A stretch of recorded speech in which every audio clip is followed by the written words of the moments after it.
Sebuah video yang menunjukkan seorang anak kecil penjual bakpao belum lama ini viral di media sosial.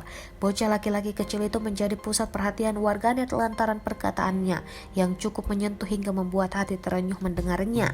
Ya, tidak semua anak hidup beruntung dalam keluarga yang mampu secara finansial. Beberapa di antara mereka ada yang harus berusaha keras membantu orang tuanya untuk mendapatkan uang. Seperti yang dilakukan oleh bocah laki-laki penjual bakpao yang ceritanya dibagikan oleh akun TikTok @alwisnumukti berikut ini. Ia rela menghabiskan waktu yang seharusnya digunakan untuk bermain dengan berjualan bakpao keliling. Bukan dengan sepeda, ia terus menjinjing keranjang berisi bakpao dagangannya dengan berjalan kaki. Pemilik akun TikTok @alwisnumukti yang mengunggah video anak kecil tersebut hingga menjadi viral adalah salah satu dari pembelinya. Sementara itu, sosok anak kecil penjual bakpao itu diketahui bernama Kevin.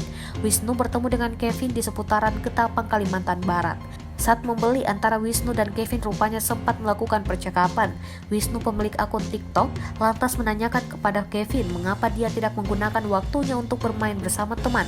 Kevin lantas menjawab bahwa dirinya tak memiliki waktu untuk bermain.